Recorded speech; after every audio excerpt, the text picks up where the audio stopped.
नाही एकच राहू द्या, काय हरकत नाही. त्या बाजारामधलं एक बेटाडीन नावाचं केमिकल आहे जे बॉडीच्या आतमध्ये रिएक्शन करतं, बरोबर ना.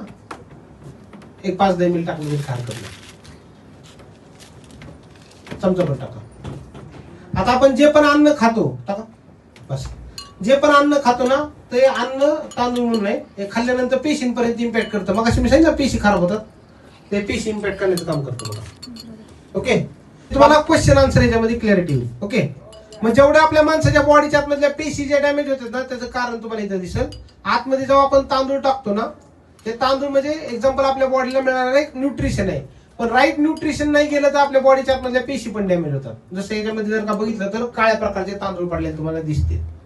आणि अँटीऑक्सिडंट जर का रोज बॉडीच्या आतमध्ये गेलं 10 ml च्या स्वरूपात, बघा आपला अकाई सोना आहे, अकाई सोन्याच्या आतमधले जर का 10 ml जर का आपण रेग्युलर वापरलं, किती ml? कुठल्याही हेल्दी माणसाने जर का रेग्युलर जर का 10 ml वापरलं, फास्ट मध्ये करा, 10 ml रेग्युलर बॉडीच्या आतमध्ये गेलं तर त्याचे बेनिफिट्स काय मिळतात?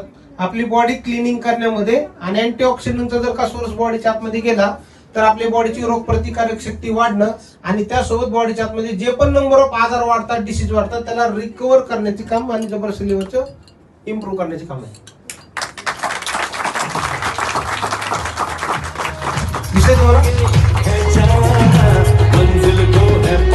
जेवढी बॉडी डिटॉक्सिफाय जाती, जेवढी बॉडी टॉक्सिन आणते त्याला डिटॉक्सिफाय करण्याची ताकद प्रोडक्टने केली दिसते तुम्हाला.